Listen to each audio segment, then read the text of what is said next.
Huyu mwanamke unayemuona kwenye hii picha, hii ni video ama ni movie kamili ambayo huyu mwanamke hapo alikuwa anamsubiri mwanajeshi ambaye ni mumewe kwa hamu, lakini cha kushangaza zaidi alijikuta akiliwa na rafiki ambaye ni mume wa huyu bidada ambaye unamuona hapa. Kitu gani ambacho kilitokea? Siku hii huyu bidada alikuwa amejiandaa kumpokea mumewe ambaye anatoka jeshini bwana. Akawa amemwandalia zawadi mbalimbali ikiwemo zawadi ya yeye kama yeye, kwa sababu ni muda mrefu sana amemmisi. Kitu ambacho kimetokea ndo hichi ambacho unakiona. Alimuona mtu anakuja akiwa amevaa nguo za kijeshi. Akawa nafikiri ni mumewe. Jamaa ameingia ndani hivi. Huyu mwanamke amemuona sura, akaona sio mumewe bwana. Alishtuka na kustaajabu, akampiga na frying pan kichwani. Baada ya kumpiga kichwani na frying pan, huyu jamaa akawa amemwambia kwamba mume wako amefariki na alinipa picha hii nikuletee, na alinipa ahadi moja hivi ambayo inatakiwa nikujuze sasa hivi. Huyu mwanamke alilia sana, lakini baadaye wakati anaendelea kulia, huyu jamaa akaona ana pete katika kidole chake, akawa amemvua, akamuuliza kwa nini unachukua kwa nini unachukua pete ya mume wangu?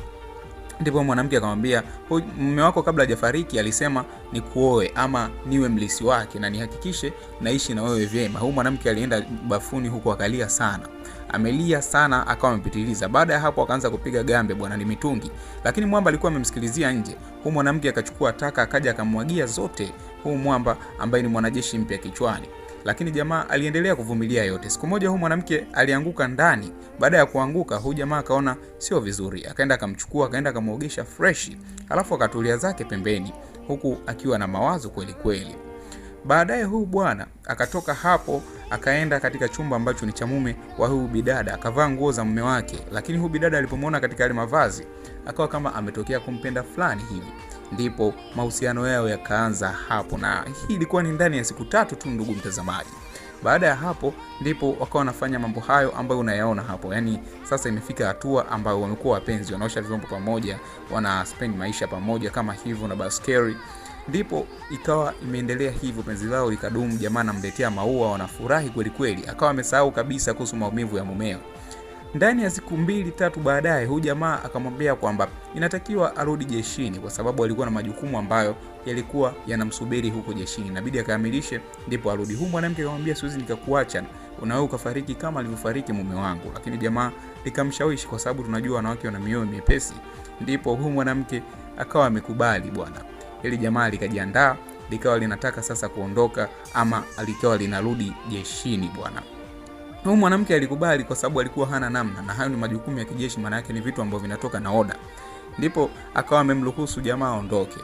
Wakati jamaa akamwaga huyu mwanamke na akasema atarudi akiwa uko salama. Wakati anaondoka hivi, kumbe huyu mwanaume ambaye ndio mume halisi wa huyu bidada alikuwa hajafariki wala nini. Jamaa linaondoka tu hivi, huyu mwanamke ambaye ndio mume wake halisi akawa amefungua mlango na kurudi nyumbani. Vipi? Unahisi ni nini kinakwenda kutokea hapo? Maana tayari kashaliwa. See you next time. My name is Kalesa Star. Hakikisha umenifollow ili upate mwendelezo. Hawa jamaa wanajikuta wanaingia katika msara mzito kweli kweli baada ya kupambana na huyu mwanamke ambaye sio kiumbe cha kawaida kabisa. Walimsukuma kama unavyoona hapo kwenye hii video. Baada ya kumsukuma huyu dada akaangukia hiyo kama chuma kama pembe hivi. Lakini cha kushangaza huyu dada aliamka akiwa mzima, lakini hiyo chuma ilikuwa imemtoboa katika mwili wake. Ghafla akaichomoa kwa kutumia nguvu za ajabu. Majamaa ndipo wakaja kugundua kwamba sio binadamu wa kawaida. Huyu mwanamke akamuuliza Sirai iko wapi? Huyu jamaa akamjibu kujeuli akamwambia nenda kuzimu. Ndipo akatokea jamaa yake mwingine akampiga na risasi katika paji la uso. Baada ya kumpiga na ile risasi, mwanamke alichukia. Kwanza taa zote zikazima hapo, macho yake yakawa yana rangi nyeupe. Kisha mwamba akamwambia mwenzake wakimbie. Huyu mwanamke ile risasi ilijitoa usoni. Cha kushangaza zaidi ni kwamba wote walikuwa hawawezi kumove, yani hawawezi kusogea. Kumbe mwanamke alikuwa ni shetani na ni kiumbe cha ajabu. Alichokifanya ndio hicho ambacho unakiona hapo. Alitoa hiyo mionzi kama uji fulani hivi wa moto, kisha baadaye akamwambia asanteni boys ama ni vijana, see you soon. Baada ya hapo kitu ambacho kiliwakuta hapa hawa, hakikisha umenifollow ili ujue ni kitu gani ambacho kinakwenda kuwakuta. See you next time. My name is Kalesa. Hawa jamaa wanajikuta wanaingia katika msara mzito kweli kweli baada ya kupambana na huyu mwanamke ambaye sio kiumbe cha kawaida kabisa. Walimsukuma kama unavyoona hapo kwenye hii video. Baada ya kumsukuma huyu dada akaangukia hiyo kama chuma kama pembe hivi. Lakini cha kushangaza huyu dada aliamka akiwa mzima, lakini hiyo chuma ilikuwa imemtoboa katika mwili wake. Ghafla akaichomoa kwa kutumia nguvu za ajabu. Majamaa ndipo wakaja kugundua kwamba sio binadamu wa kawaida. Huyu mwanamke akamuuliza Sirai iko wapi? Huyu jamaa akamjibu kujeuli akamwambia nenda kuzimu. kuzimu. Ndipo akatokea jamaa yake mwingine akampiga na risasi katika paji la uso. Baada ya kumpiga na ile risasi, mwanamke alichukia. Kwanza taa zote zikazima hapo, macho yake yakawa yana rangi nyeupe. Kisha mwamba akamwambia mwenzake wakimbie. Huyu mwanamke ile risasi ilijitoa usoni. Cha kushangaza zaidi ni kwamba wote walikuwa hawawezi kumove, yani hawawezi kusogea. Kumbe mwanamke alikuwa ni shetani na ni kiumbe cha ajabu. Alichokifanya ndio hicho ambacho unakiona hapo. Alitoa hiyo mionzi kama uji fulani hivi wa moto, kisha baadaye akamwambia asanteni boys ama ni vijana, see you soon. Baada ya hapo, kitu ambacho kiliwakuta hapa hawa, hakikisha umenifollow ili ujue ni kitu gani ambacho kinakwenda kuwakuta. See you next time, my name is Kale. Hii ni miongoni mwa video za kuhuzunisha sana. Huyu jamaa ni kama akili zake zilikuwa haziko sawa kabisa. Maumivu ambayo yanafikia ya kupoteza mzazi ambaye unampenda. Vipi, una maoni gani kuhusiana na story hii? See you next time, my name is Kale Sasta. Wakati hawa vijana wanne wakiwa hapa kisiwani, mwenzao akawa ameshikwa nywele na kiumbe kisichojulikana bwana. Kiwa kinamvuta nywele, akajaribu kupambana nacho lakini hakuweza kupambana nacho kisawasawa. Ndipo kijana mmoja akaja akakipiga hicho kiumbe cha ajabu, kikamrusha huko. Kilikuwa kina nguvu za ajabu kweli kweli. Ngoja nikupe story kamili ya hawa vijana ilikuwaje kuaje hadi huyu bidada akaja kuingia kwenye majanga. Swala ni moja tu. Hawa vijana wanne walikuja katika hichi kisiwa kwa ajili ya matembezi, ama niseme walikuwa wamekuja kula bata tu. Wakati wamefika hapa bwana, wakawa wamekaa hapo ufukweni wakiwa wanaenjoy upepo wa bahari. Wakati wanaendelea kuenjoy huo upepo wa bahari, huyo mwenzao wakati amekaa hapo ndio akashangaa anavutwa nywele zake na kiumbe kisichoonekana, alafu ni cha ajabu kweli kweli. Wakati anavutwa hizo nywele, kuna mwenzao ambaye alikuwa amekaa pembeni, akaziona nywele za mwenzake zinavutwa angani. Ndipo akawashtua wenzake, wakaanza kupiga kelele. Miongoni mwa hawa vijana wanne ambao walikuwa wamekuja, watatu walikuwa ni mabinti na mmoja ni kijana wa kiume. Baada ya kuwa huyu kijana wa kiume ameona hivyo, ndipo mwamba, kwa sababu anapenda sifa bwana, si unajua kuleta sifa mbele za mademu, akachukua kiti akaenda kumsaidia huyu bidada pale. Akafika na kipiga kile kiumbe cha ajabu, alafu kikamrusha kwa nguvu za ajabu kweli kweli. Yani kilikuwa kina nguvu kiasi kwamba ukirushwa kidogo tu unarukia mbali sana. Ndipo huyu bwana mkubwa baada ya kuwa amerushwa mbali akainuka. Baada ya kuinuka, wote wakakimbia wakawa wanaelekea katika chumba ambacho walikuwa wamefikia katika hichi kisiwa. Walikimbia wote. Baada ya kukimbia kufika katika hicho chumba, walikuwa wapo wote wanne.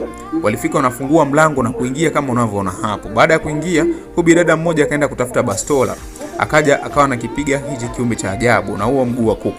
Piga risasi nyingi sana, lakini hichi kiumbe ni kama kilikuwa kizisikii risasi. Baadaye ikawa kimeanguka. Alafu akasikika mwanaume kule anasema don't shoot. Baada ya hapo huyu bidada akafunga mlango.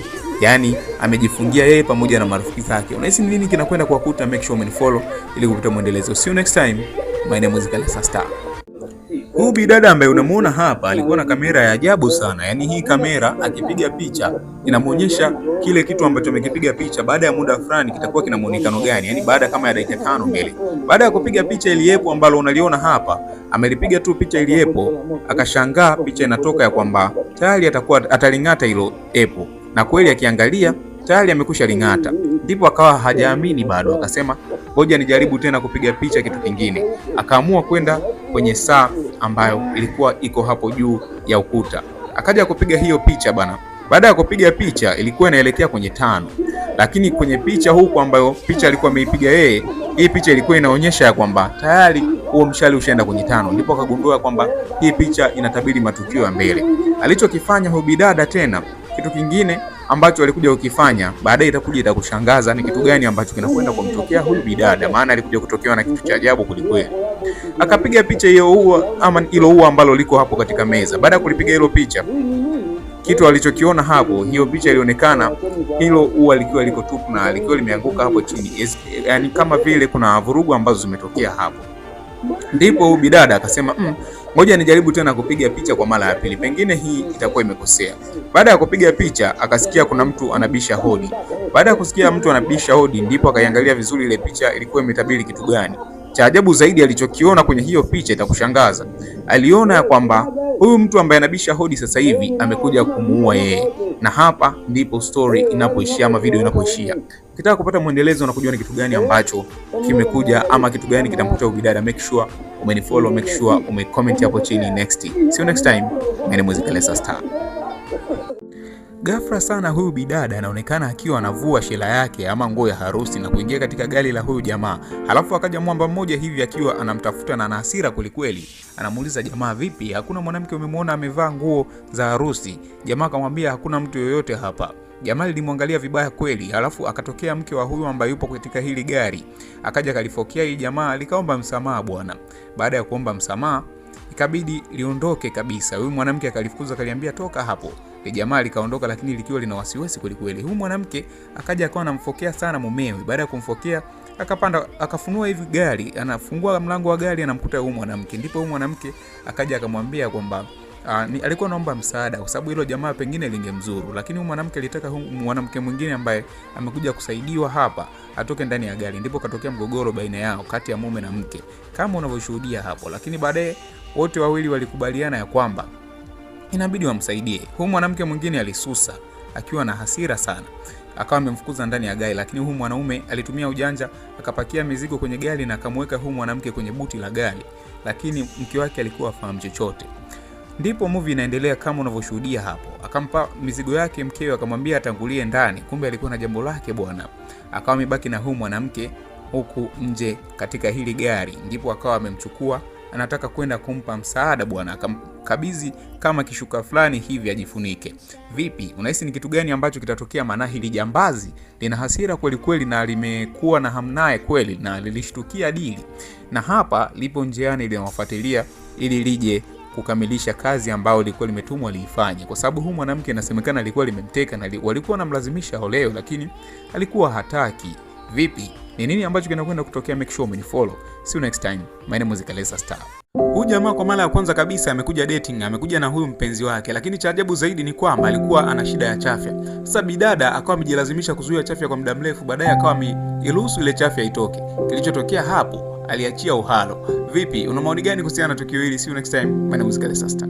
Hili tukio lilimchanganya sana huyu bi mkubwa. Binti yake alikuja kumtambulisha mkwewe, yaani ambaye ni mchumba wa huyu binti. Baada ya kufika hapo, akamwambia mama, huyu ndo mchumba wangu ambaye anaitwa Deliki, lakini huyu mchumba wangu yuko na bwana wake ambaye ndio huyu unayemwona hapa. Bi mkubwa alichanganyikiwa kweli. Aliwauliza lakini maelezo yalikuwa hayajitoshelezi. Dunia sasa ndio ipo hivyo jamani, ndugu zangu.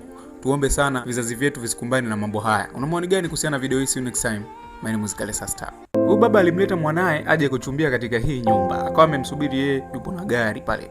Baada ya kumwambia hivyo, huyu bwana mdogo akawa amefosiwa na baba yake ya kwamba amwambie huyu binti kama anampenda, lakini cha ajabu zaidi alikuwepo baba wa huyu binti. Ndipo akawa amemuita huyu binti kutoka ndani aje nje ili amuone mtu ambaye amekuja kumuona. Yule binti amekuja nje tu, la haula, alikuwa na sura mbaya kweli. Ikabidi baba wa huyu mtoto ambaye amemleta akimbize gari. Maana yake alimwacha mtoto wake akiwa mwenyewe tu, kwa sababu huyo binti ambaye alikuwa amekuja kumuona ilikuwa ni kituko kweli. Una maoni gani kuhusiana na huyu baba ovyo? Hakikisha umeweka comment yako hapo chini. See you next time. My name is Kalesa Star. Bana, hawa ndio mazombi pekee ambao ni mazombi ambao ni wabaguzi wa rangi. Yaani hawa mazombi hawatafuni kabisa watu weusi. Na hii ni kitu ambacho imekuja kunishangaza na imekuja kunichekesha kweli. Bana, hawa majamaa watatu walikuwa ni marafiki ambao ndo survivor ama niseme ni watu pekee ambao wamesalia katika ile eneo. Wengine wote tayari wamekushaliwa na mazombi. Na kwa nini wao hawajaliwa? Walikuwa ni kwa sababu ni weusi. Klipu inaanzia hapa ambapo hawa wamba wamekutana na hawa mazombi na wakawa wameshtuka kweli. Lakini wakasema ngoja tukimbie katikati yao tuone kitu gani kitatokea, aidha tutaliwa ama la. Wakakimbia wote kwa pamoja, lakini cha ajabu zaidi ni kwamba mazombi wakawa wanawaogopa, wanawapisha. Kwa sababu gani? Hawa mazombi ni wazungu. Kwa hivyo walikuwa ni wabaguzi wa rangi, hawataki kabisa kung'ata ngozi nyeusi. Hawa jamaa ambao ni weusi wakawa na wafusi ya mazombi ya wang'ate. Kuna mazombi wengine walikuwa hapo katika hili gari hapo. Ndipo jamaa akawa anapeleka mkono walau hata wamng'ate, lakini wapi, hawa mazombi wanaokuwa pata mkono wenyewe. Ndipo majamaa walipogundua hilo ikabidi waondoke. Wakutana na familia moja wakiwa na mwanao. Yule mtoto wao akataka kuang'ata. Hawa wazazi ambao walikuwa ndio huyu zombi wakamzuia kabisa asiwang'ate hawa majamaa weusi. Kwa sababu gani? Hawataki kabisa kuigusa ngozi nyeusi. Bana, kumbe ubaguzi wa rangi upo hadi kwenye mazombi bwana. Ndipo majamaa wametembea mbele wakawakuta weusi wenzao. Wakawa wanafurahia kweli. Mazombi walikuwa inafika hatua wanakimbia, yani wakiwaona majamaa. Bana, hii ndio kwa mara ya kwanza naona ubaguzi wa rangi ulio na faida. See you next time. My name is Kalesa Star. Una maoni gani kuhusiana na video hii? Huyu mlinzi alikuwa akimkagua bidada kwa kutumia skana. Akamskani kwa mara ya kwanza kichwani. kaambiwa ni heleni tu hizi ambazo zinalia hapa. Akaskani kupeleka tumboni, jamaa akasikia inalia tena, kufunua hivi akakuta kumbe katoga bidada kwenye kitovu. Akashusha hadi chini hapo. Jamaa akashtuka, anataka aoneshwe na huko, lakini bidada akachomoa funguo akamwambia funguo tu. Bana, una maoni gani kuhusiana na video hii? See you next time. My name is Kale Sasta. Jiwe dogo sana lilianguka katika hii korido ya hospitali. Baada ya kuanguka kuna daktari ambaye alikuwa anakuja, lakini jiwe hili lilikuwa likiendelea kuongezeka ukubwa. Baada ya kuliona ile jiwe, huyu daktari alishtuka sana. Ndipo akaamua kusogea kwenda kuligusa kwa sababu lilikuwa na muonekano mzuri na lilikuwa linang'aa kweli kweli. Lakini cha ajabu zaidi ni kwamba baadaye ilifunguka, alafu katoka kama mshale fulani hivi ama mkono. Ukaja ukamgonga huyu bidada kwa nyuma ya kichwa, lakini pia mishale ikatoka mingi ikiwa inagonga watu katika vichwa vyao kwa upande wa nyuma. Bana, hii ni movie ambayo sio ya kukosa. Imewagonga karibuni hospitali yote. Wakati huo inaendelea kugonga, kuna mwamba mmoja hivi ambaye ni daktari akawa ameshtukia hicho kitu, akakimbia kujificha, lakini hii mishale ilikuwa kama ina akili hivi, ukawa umemfuata huko katika hicho chumba, naye alidungwa. Ndipo ikaendelea kudunga watu mbalimbali, lakini kuna mwamba ambaye kwa ametulia hapa, alikuwa ni mgonjwa, akawa ameshtuka hivi anataka kukimbia, naye akadungwa bwana. Ikaendelea kudunga, lakini kikudunga ni kama kuna vitu ambavyo ama vipandikizi ilikuwa inawawekea binadamu, maana yake baadaye watakuwa under control. Ndipo kuna huyu mtoto akawa ameshtukia naye dili, anataka kukimbia hivi, kuna mshale ukawa unamkimbiza. Akawa ametokea huyu bwana mkubwa, sijui ni chizi, sijui ni niseme ni mgonjwa, akawa amemsaidia huyu mtoto. Cha ajabu zaidi naye alidungwa. Baada ya kuwa amedungwa, maana yake kwamba baki mtoto, lakini akaonekana mwamba mmoja hivi anakuja. Baada ya kuja huyu mwamba, hii mishale ikachomoka na kwenda katika lile yai ambako ilikuwa imenani, ndipo ikarudi na kuwa kijiwe tena kidogo. Huyu mwamba ambaye amekuja hapa hajulikani ni mtu gani, lakini shughuli zote ziliendelea, watu wote wakawa wanaendelea katika hali ya kawaida. Ndipo mwamba akaokota hili jiwe. Bana, ili ujue ni kitu gani ambacho kitakwenda kuendelea, hakikisha umenifollow, hakikisha umelike video hii. See you next time. My name is Kale Sasta. Huyu bidada wakati anacheza na wenzake, mara ghafla wakawa wamemkwepa, akaanguka chini. Baada ya kuanguka chini, anaonekana akiamka katika hospitali baada ya miaka 20 kupita bwana. Baada ya kuamka tu hapo, akawa anashangaa ili eneo ni eneo gani, kwa sababu mara mwisho anakumbuka alikuwa anacheza na wenzake. Baadaye akawa ameinuka kutoka katika kitanda, akawa ameanguka chini, akaja hapa chini akakuta mhudumu wa hii hospitali ambaye alikuwa ni mlinzi. Ndipo akaanza kumuelezea kuhusiana na kile ambacho kimetokea, lakini alikuwa akumbuki kitu gani ambacho kilimpata.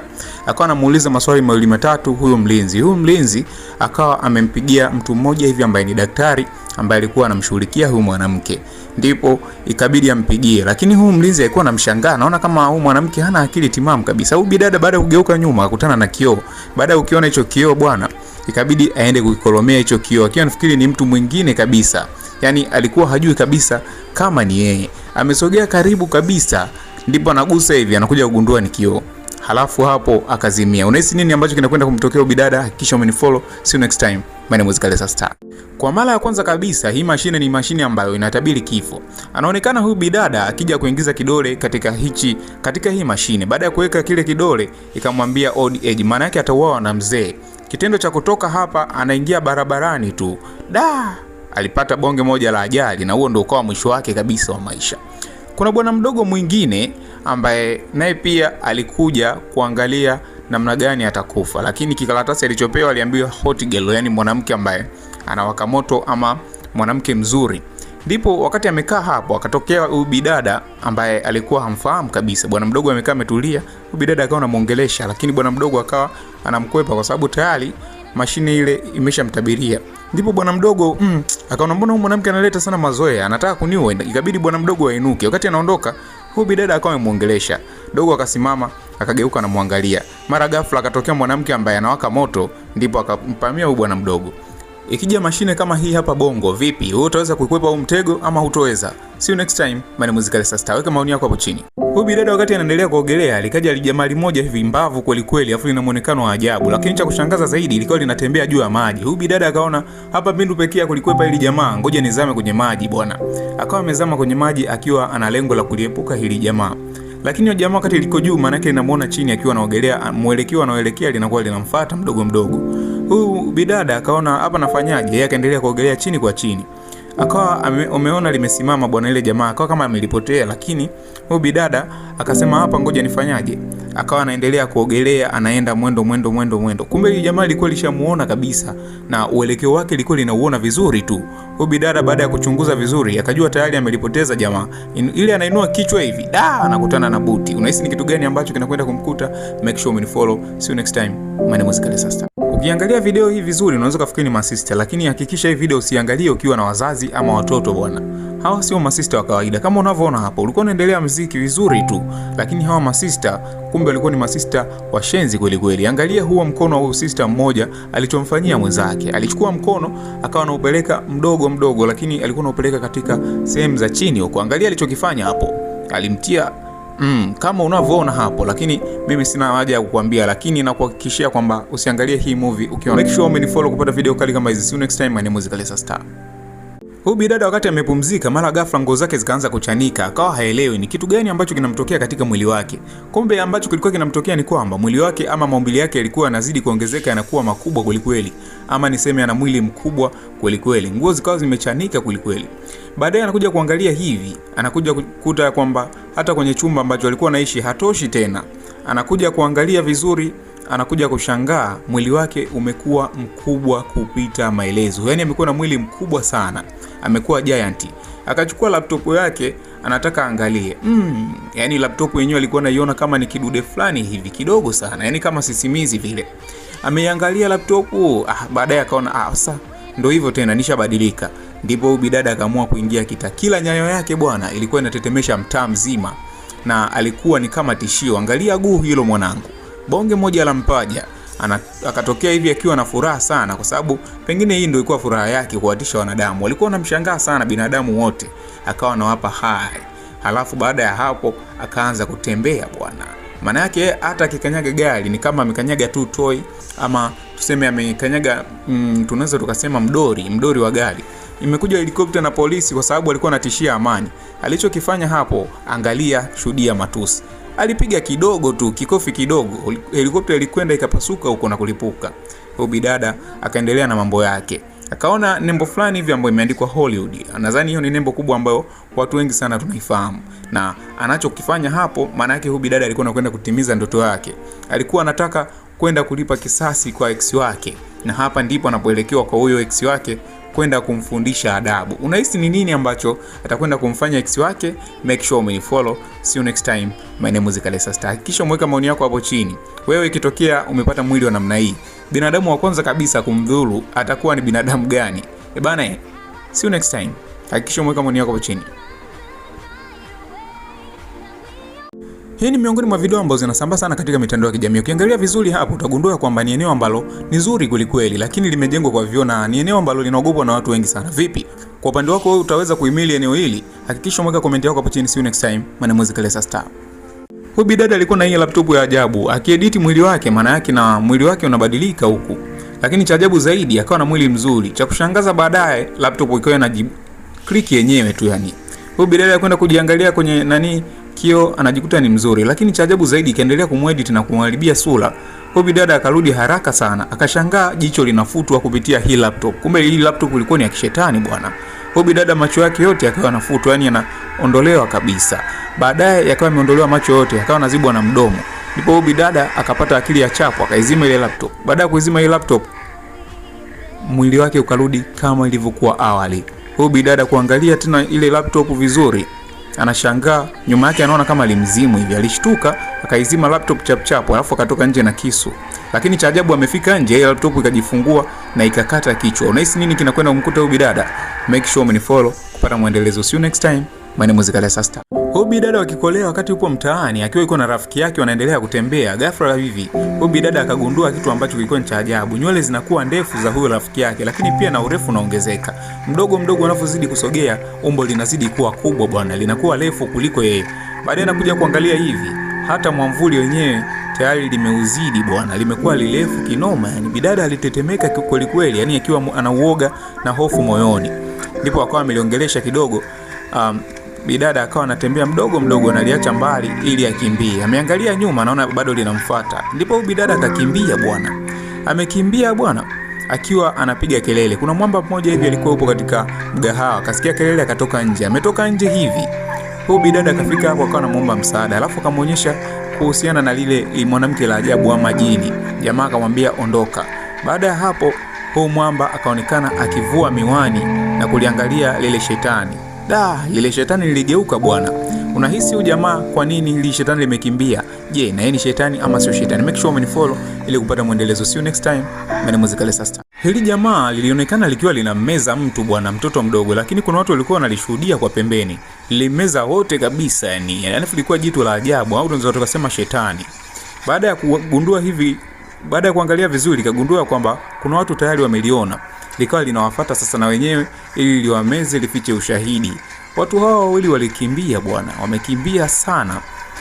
Alikuwa ni huyu mwanamke pamoja na huyu mwanaume. Wakawa wameingia kwenye gari. Kila mmoja ameingia kwenye gari yake. Maana yake kila mmoja anaondoka kwa wakati wake. Ni kweli mwanamke akafanikiwa kuondoka na huyu mwanaume pia akafanikiwa kuondoka, lakini liwaangalia sana. Kumbe lilikuwa bado halijamaliza kesi bwana. Huyu bidada wakati yuko nyumbani ametulia, akasikia mlango unagongwa, mara mlango ukafunguliwa ghafla. Halafu likaja ile lizee.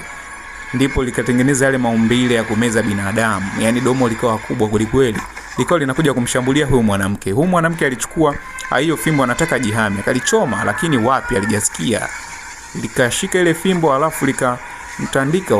Huyu bidada akawa amekimbia. Unahisi litafanikiwa kumla ama halitofanikiwa? Make sure umenifollow ili kupata mwendelezo wa video hii. See you next time. My name is Muzikale Star. Huu jamaa unayemuona hapa ni meya wa Mexico ambaye ameoa mamba. Bana, kuna mambo mengi sana ya kushangaza katika hii dunia, lakini hili jambo ni jambo ambalo hata mimi limenishtua. Iangalie vizuri hii video mwanzo hadi mwisho. Huu mwamba unayemuona hapa ni meya wa kutoka huko Mexico ambaye anaonekana akiwa anafunga ndoa na ametoka kabisa, amechukua mwali kama mnavyoona hivyo. Watu wamepiga vigelegele, sherehe, shangwe, ubwabwa umepikwa fresh. Jamaa anakabidhiwa mke wake bwana. Lakini ameoa mamba, na hii sio kwamba ni comedy, lakini ni uhalisia.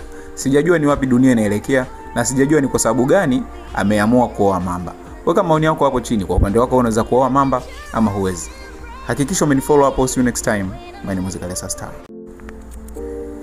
Hii video ambayo unaiona hapa, huyu pasta utaona akifunua nguo yake na kuyaweka wanawake ndani ya nguo yake, ama niseme eneo la nyeti zake zilipo.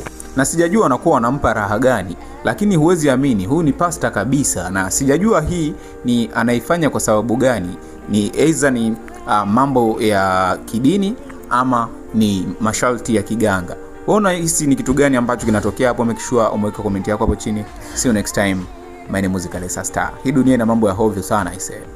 Kumbe tabia za kubambia kwenye daladala hazipo Tanzania peke yake, bali ni duniani kote. Hii video unaiona hapa, huyu jamani kutoka huko India.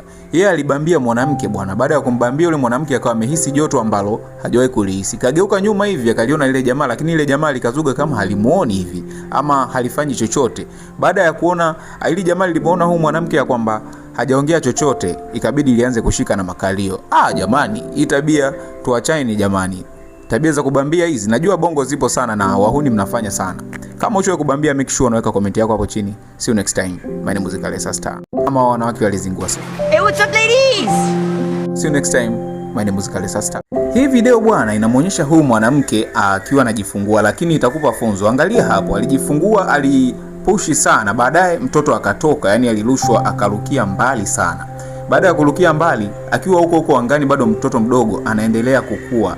Yani amekuwa kijana, anaendelea kukua, amekuwa akawa mtu mzima kabisa yani. Mwisho wa siku akiwa huko angani akajikuta huyu bwana mdogo anajikuta anakuwa faza kabisa, yani anajikuta anakuwa mzee. Alizeeka akiwa angani, na mwisho wa siku kitu gani ambacho kilikuja kutokea? Alikuja akaangukia kwenye hilo kaburi. Yani hii hapa funzo lake ni moja tu. Inatakiwa ufurahie kila moment ambayo unaishi katika hii dunia, kwa sababu maisha yetu ni mafupi sana. Weka comment yako hapo chini. Vipi? Hii video imekufundisha ama haijakufundisha? See you next time. My name is Muzikale Star.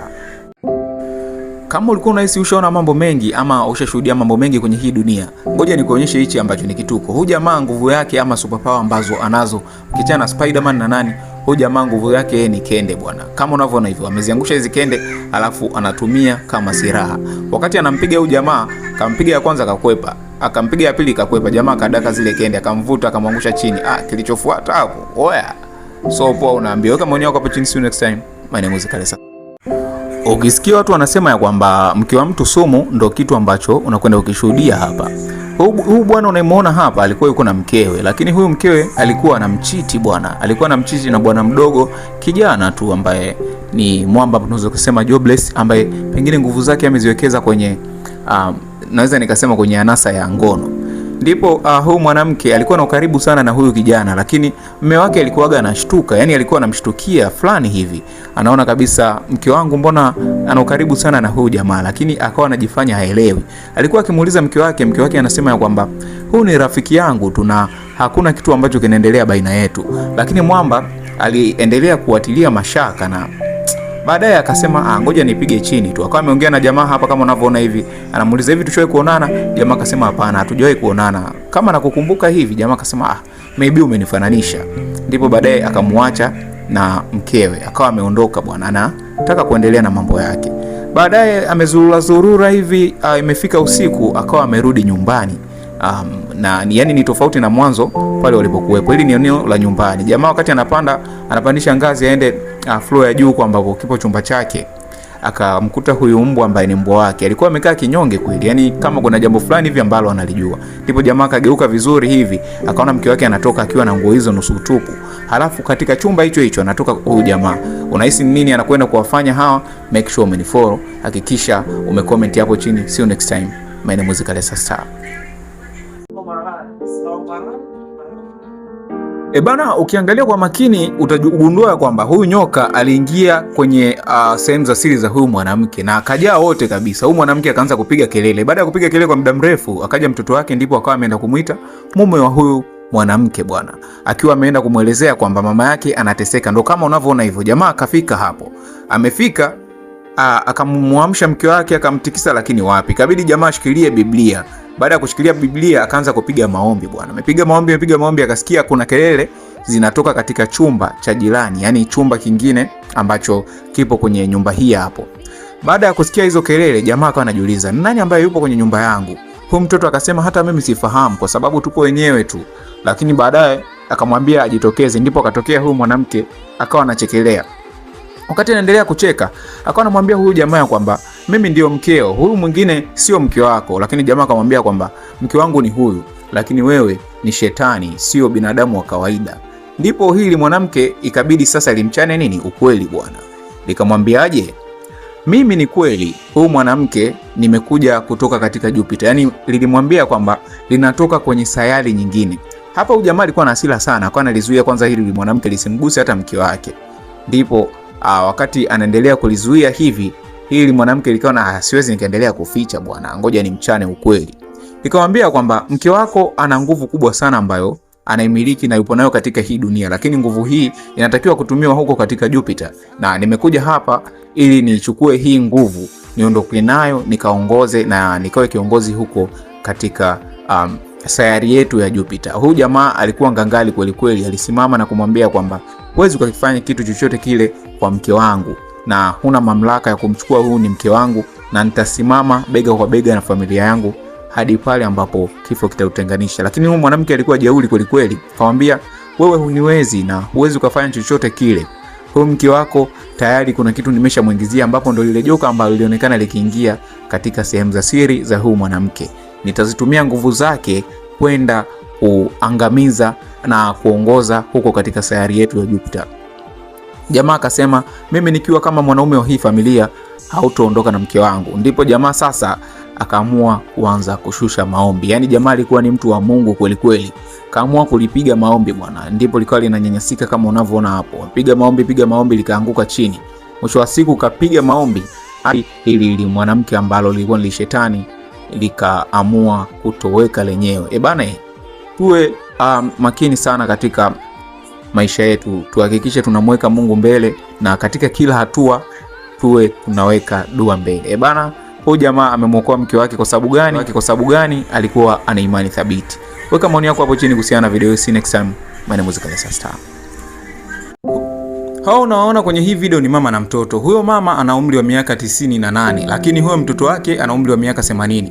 Lakini cha kushangaza zaidi ni kwamba huyu mtoto wa huyu mama ambaye anafahamika kwa jina Tom hakufanikiwa kabisa kuwa kwenye maisha yake. Na hapo alipo ni kwenye kituo cha kulelea wazee ambapo ana miaka 80. Huyu bibi baada ya kuwa ana miaka 98 akaona si vyema akiendelea kukaa nyumbani, bora aende amlee mtoto wake mwenyewe. Yaani ana miaka 98 lakini mwanae ambaye ni mzee ana miaka 80. Bibi mkubwa aliona si vyema huyu mtoto akilelewa na watu wengine, ikabidi aende kwenye hicho kituo cha kulelea wazee akaenda kumlea mwenyewe. Una maoni gani kuhusiana na tukio hili? Lakini pia je, kuna upendo zaidi ya upendo wa mama? Hakikisha umeweka comment yako hapo chini. See you next time. My name is Kalesa Star. Katika hali ya kushangaza, huyu jamaa anaonekana akivua nguo na kumuonyesha mwanaume mwenzake nyuma huko. Ilikuwaje kwaje? Huyu unayemuona hapa ni mfanyakazi wa huyu jamaa ambaye unamuona amekaa hapo, ambaye ndio bosi wa kampuni. Jamaa alikuja kumuomba msaada na kumwambia anaomba ruhusa aende hospitali akapime, lakini huyu jamaa ambaye ndio bosi akagoma kabisa kumpa ruhusa. Ndipo jamaa akaamua kuvua nguo akamuonyesha utupu wake, yani mambo kwa ushahidi. Una maoni gani kuhusiana na tukio hili? See you next time. My name is Kalesa Star. Huyu mbwa alionekana akiwa amekuja kwa huyu jamaa aliyekuwa anakula pizza. Akaweka bakuli lake hapo. Huyu jamaa kutokana na huruma aliyokuwa nayo, kutokana na hali aliyokuwa nayo mbwa, kataka kula hiyo pizza akaiweka hapo. Yule mbwa alibeba kisha akaondoka zake. Lakini jamaa akaona sio vyema akiondoka, ngoja nimfuate nijue anakwenda wapi na anapeleka wapi. Sije ikawa ni jibwa koko hili likashiba likang'ata watu. Kaenda mdogo mdogo akamkuta yule mbwa akiwa anakula na wanawe. Baada ya kumkuta anakula, akaenda akatafutia chakula cha mbwa kisha akawagea. Kama wewe ni mtu mwema na unakubali kwamba Mwenyezi Mungu anaweza kukusaidia kwa njia yote ile, make sure umecomment hapo chini. Amen. See you next time. My name is Kalesa Star. Kweli kuna baadhi ya ombaomba wanafanya ombaomba wenzao wasiaminiki. Ukiangalia vizuri huyo ombaomba alikuwa anaonekana hana miguu kabisa. Akawa anaomba. Hawa dada wawili miongoni mwao huyu mmoja akatoa chochote alichonacho ili kuonyesha upendo. Cha ajabu zaidi, jamaa kuangalia hivi anakuta ni mjusi bwana. Akainuka akiwa ni mzima kabisa, kumbe alikuwa anazuga. Kweli ombaomba sio wote ambao ni wema. Vipi, una maoni gani kuhusiana na hii video? See you next time. My name is Kalesa Star. Huyu bidada jeuli zilipelekea yeye kuuawa. Nini ambacho kinakwenda kutokea? Angalia hapa huyu bidada kilichomkuta. Alifanywa mazingaombwe fulani hivi, simu ikaita hapo. Akamuuliza, "Vipi, ni wewe unafanya hivyo?" Akasema, "Ndio." "Pokea hiyo simu." Ndipo huyu bidada akapokea simu. Baada ya kupokea akasikia sauti za ajabu ajabu. Yaani akawa hamuelewi huyu jamaa. Huyu bidada ikamchukiza bwana, akamwambia, "Ninatakiwa kuwahi treni, ngoja niondoke." Akawa kama amempuuzia huyu mwamba. Baada ya kuondoka alikuwa ajua kama hili jamaa ni liuaji bwana. Likaja likabadilisha sura, likaweka sura ya kuchukia. Yaani jamaa hili likiwa na sura hii umekwisha. Amekuja ukaa hapo, mara anashangaa alipo kushoto kwake. Alishangaa na kushtuka kweli kweli. Na likamfanyia tena miujiza mingine. Akamwambia very funny, yani unafurahisha. Akaondoka bwana. Akawa amempuuza tena yule jamaa. Anageuka hivi nyuma, anaona lenyewe linamwangalia. Likatabasamu, alafu akaondoka bwana, kama amelidharau. Akaondoka, akaenda kukaa kwenye benchi lingine. Wakati amekaa pale anaangalia yeye jamaa limeshapotea. Ameangalia huko alipo. Akachomoa epo, anataka kula ile epo. Anaangalia kwa mbele analiona bwana. Lakini cha kushangaza ni kwamba mkono wake baadaye uliganda. Akawa hana uwezo tena wa kulitafuna lile epo. Yaani ilikuwa linamcontrol. Kinua mkono juu anainuka na yeye. Kinua hivi likipeleka hivi, yani kila tendo ambalo linafanya ili jamaa na yeye bidada analifanya. Alitaka kuongea likamziba mdomo kama unavyoona hapo. Likaangalia kwa kule mbali, likaona kuna treni inakuja. Basi hapo likaamua sasa ngoja ni mpe adhabu ya mwisho huyo bidada kutokana na jeuri yake. Likawa linatembea mbele kwa sababu kuna treni linakuja kumweka katikati ya barabara ya treni, yani kwenye reli, ili apitiwe na gari. Unahisi ni kitu gani ambacho kinamkuta huyu bidada? Maana anaonekana akiwa analia kweli kweli. Make sure umenifollow ili kupata mwendelezo. See you next time. My name is Kalesa Star. Huyu jamaa unayemuona hapa alikuwa ni mwizi ambaye mwisho wa siku kilimlamba. Kwa sababu gani kilimlamba? Muangalie hapa. Huyu jamaa anaonekana akiwa anaiba katika umati wa watu. Ameiba simu nyingi sana na mapochi. Lakini cha ajabu zaidi, siku moja wakati amekaa aliona mwanamke akiwa amekaa hapo anawaza. Ndipo jamaa akaamua apite na mkoba wake. Baada ya kupita na ule mkoba bwana, kaenda kuchunguza ajue kuna kitu gani. Baada ya kuchomoa akakuta kuna mdoli tu. Jamaa alichukia, akawa na hasira kweli. Karudisha ule mkoba kisha kafika na utupa hapo. Baada ya kutupa ametembea kidogo, ulitokea mlipuko mkali sana yani. Bonge moja la mlipuko. Ndipo huyu jamaa akagundua kwamba kumbe ule haukuwa mdoli wa kawaida bali ilikuwa ni bomu. Ndipo anakuja kushangaa hivi, kumbe CCTV ilimkamata bwana, hadi leo hii akawa anatafutwa. Akafunga hela katika tumbo lake, akawa anataka sasa kutoroka kwa sababu tayari amekuwa ni most wanted, yani anatafutwa kweli kweli kwa yani alikuwa anaonekana kama ni mhalifu ambaye anatega mabomu kwa ajili ya kuua watu. Ndo kama unavyoona hapo, jamaa anakimbia bwana, anataka kuescape kutokana na kile ambacho amekisha kifanya. Lakini kitu ambacho kimekuja kupelekea hapo ni wizi ambao ulikuwa ni wizi wa kawaida sana. Jamaa alikuwa sio jambazi. Kama unavyoshuhudia hapo, jamaa alitaka kutoroka lakini alikula ngwala, akapigwa na akapelekwa kuhojiwa katika chumba cha siri. Huyu jamaa alikuwa ni CIA, ndipo akaanza kumhoji. Lakini cha ajabu zaidi ni kwamba mwizi halisi, ama niseme mtu ambaye anahusika na mitego hiyo, alijitokeza na kuwatumia video, akawaambia maneno kadhaa. Ndipo jamaa kwenye kujitetea akamueleza kwamba mimi naweza nikakuibia hata hapa. Akapita hapo mbele yake, jamaa kuangalia vipochi, haina chochote, mwamba ashatoa pesa zote. Ndipo akaamua kukubaliana na jamaa na kugundua kwamba ni mwizi. Ndipo wakaanza sasa msako. Baada ya kuona kilitokea kile kitu, wakaenda kumtafuta huyu bidada ambaye ndiye alionekana akiwa kwenye suala zima la uhalifu. Vipi, jamaa ataukwepa huu mtego ama hata ukwepa? Hakikisha umenifollow ili kupata mwendelezo. See you next time. My name is Kalesa Star.